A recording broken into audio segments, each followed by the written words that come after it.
Потребни се системски, а не адхок решенија, порача министерот за внатрешни Панче Тошковски на надзорната расправа во собранието посветена на борбата против семејното насилство. Најави дека со измени на Законот за спречување и заштита од насилство, полицаец ќе може да изрече итна мерка за сторителот на семејно насилство, да биде отстранет од дома најмногу 48 часа при дефинирање директна опасност, согласно Истанбулската конвенција, како и нов систем на итен повик на бројот 112 за преземање на аудио и визуелен сигнал на жртвата.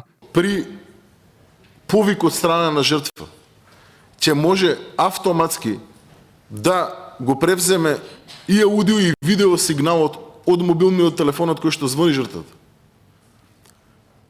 Со нејзино одобрување секако. И при тоа сите оние докази кои што ќе бидат евидентирани и запишани од страна на системот позадински, ќе може да се користат како доказ во постапката во иднина. Главниот јавен обвинител Ненад Савески вели дека во секое обвинителство во државата постоеле случаи на пријавено семејно насилство и смета дека се потребни измени и во законот во делот на непочитување изречена мерка, како на пример на забраната за доближување на жртвата.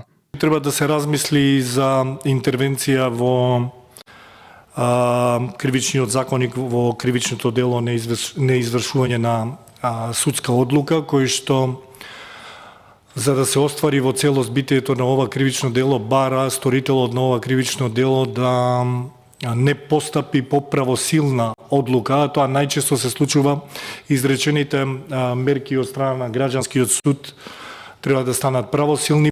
Според статистиките на обвинителството и МВР, постои растечки тренд на семејно насилство. Во периодот од 2018 до 2025 година имало над 44.000 пријави за семејно насилство. Во 2024 година имало 5 убиства како резултат на ваков вид насилство. Во 2025 година имало 11, а за нецели 4 месеци од 2026 година веќе има 5.